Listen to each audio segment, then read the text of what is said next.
if Mitch McConnell's tears provided the entire world the kind of energy it provides me, we could solve the energy crisis like that. Oh, we'd have the cleanest form of energy in McConnell tears, although those are probably polluted somehow by contributors and, I don't know, turtles he's mated with and God knows what else. But that's not the point here.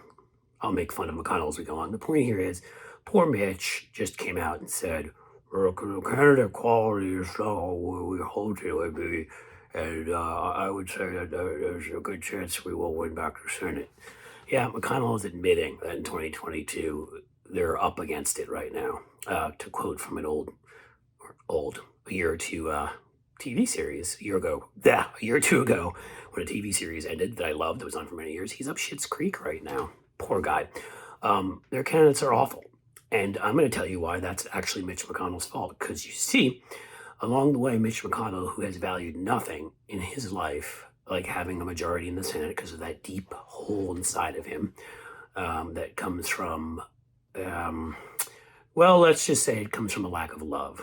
Many rumors in Kentucky, and you can look them all up on your own, but he and Elaine Chao have one of those sort of marriages where they kiss each other in the ear barely, and I think it was always about the money and about the Chinese family connections that she had to the corrupt government there, and which is why she's being investigated for all of that. And McConnell is worth like $40 million now. He's worth like 2 bits when he went into the Senate. Here's the thing. Owning the Senate, running the Senate, is always been all he cares about. He knows he can't get elected president because he looks like one of those guys whose faces were melting at the end of Indiana Jones. He talks like somebody who's got 4 mouthfuls of food. He's got the charisma of a shoe that was worn by somebody who ran a marathon, who then threw it into a big pile of feces. So running the Senate's all he's got. To him, Donald Trump would get him everything he wanted. His donors, who give him money, wanted a right-wing Supreme Court. So what did he do for them? He stole a Supreme Court justice from Barack Obama. He broke all sorts of norms and filibustered to hurt the Democratic Party so they couldn't achieve things and would lose the midterms. He broke Washington. He certainly broke the Senate, and he opened that door at least 50% of the way that Donald Trump could kick the rest of the way. He destroyed a lot of our democracy. And he did it all for his own power, because again, that's the pathetic figure that he is. His thinking was, well, Donald Trump gets into power and we've got a Senate majority. We can put on all these justices. They'll do all sorts of crazy right-wing things. Most of them, by the way, he was once pro-choice and once believed in gun control. He doesn't care about any of that stuff. He just cares about being in power, and power is getting money from donors. But it's all backfired, sadly, because you see, when you put too many crazy people in the Supreme Court, they eventually come out with crazy decisions like overturning Roe versus Wade and stories about 10-year-olds having to leave states to get abortions after they've been raped. And you have the people in your party. You've attracted crazy people by the fact that you promoted Donald Trump and Sarah Palin and the rest of these people. And so those crazy people say things like, oh, it's God's blessing that a 10-year-old was raped. And oh, she shouldn't make lemonade out of lemons, and all the stupid, obnoxious, just arrogant, ridiculous things Republicans have said to justify why they would force a 10-year-old to give birth to a baby, to torture her body for somebody who raped her. That's the Supreme Court part of it. The other part of it is he could have stopped Donald Trump. He could have made sure that Hillary Clinton won in 2016. And then the Republican Party would have been in the wilderness a little bit longer, and there's a good chance that a Republican would have won in 2020 after 3 terms of Democrats, and they probably could have taken the Senate, and he could have gotten a lot of the stuff done he wanted, but he wanted to make those donors happy right away. And so when we found out that Russia was eating Donald Trump's campaign, there was a good chance they were colluding, Barack Obama sat down with Mitch McConnell and said to him, we need to talk about this. Dude's busy out there giving reach-arounds to Vladimir Putin. And Mitch McConnell, in his usual partisan way, disgusting, anti-democratic, anti-constitutional way, so that if Barack Obama raised any stink about what was going on with Trump, he not only would not join with Barack Obama to make a joint statement, which would be important, but he would stand up and accuse the Democrats of making it partisan. Sound familiar? Like the raid on Mar-a-Lago, because that's what they normally do. And Obama did not want that during election time. So we weren't able to warn the American people that Russia was attacking our election, was colluding with Trump. Was getting polling information from Paul Manafort and meeting with Don Jr. in Trump Tower and meeting with other members, Papadopoulos, of their campaign.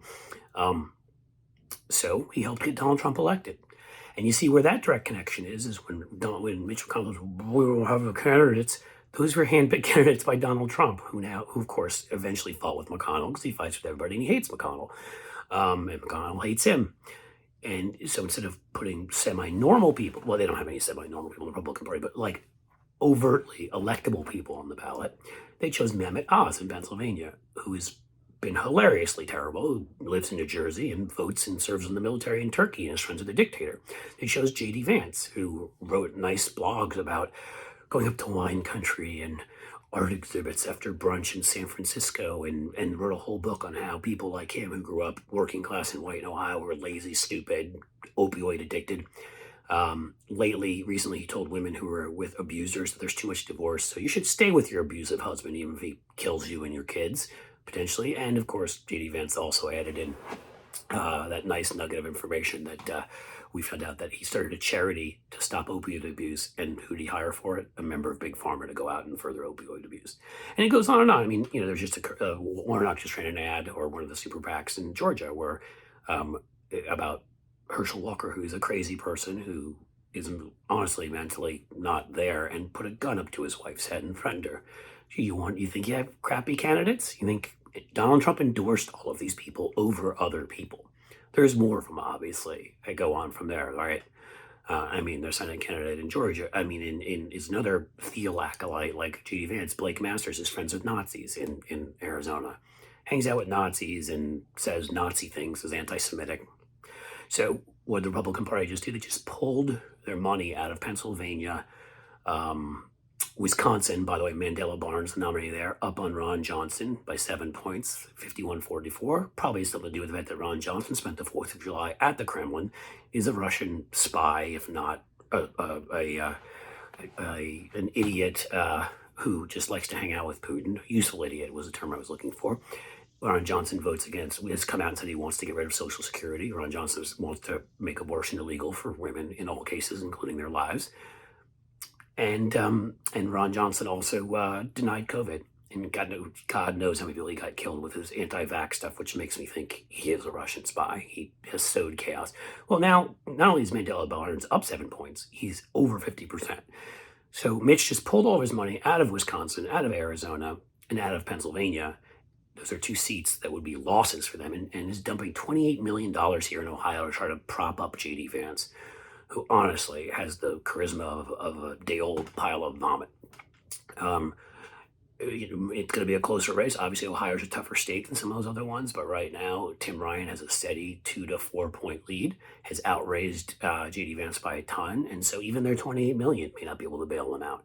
And that's not looking at other races. We're tied in North Carolina. Val Demings up on Marco Rubio by 4 points, and if he can stop choking on water and quoting the Bible for long enough, maybe he'll try to actually come out and say something that doesn't blame the FBI for a partisan witch hunt at Mar-a-Lago and further enrage moderate former Republicans. They're in a lot of trouble in a lot of places. And again, they're in that trouble because of Mitch McConnell. He stuck with Trump and refused to warn the American people to get his judges. He got his judges, and they passed insane legislation that has all sorts of moderates just enraged. He stole seats, pissed people off, and he put Donald Trump there, who chose these terrible candidates. So I love your tears, Mitch. They could fuel me for days. I love that you're going to lose the one thing you want, controlling the Senate. I love every minute of it. I hope you suffer for what you've done to this country. Guys, subscribe and hit, the kids say, smash that the button, notifications. No, seriously, subscribe, notifications, share with everybody you know via email. We're growing quickly via Instagram, Snapchat, TikTok, and of course on YouTube. Recommended on YouTube. Twitter, Facebook, there's a lot of stuff. Instagram, did I say that? Thank you for being here. Comment, and you can catch me on Twitter at Cliff Schecter. Thanks.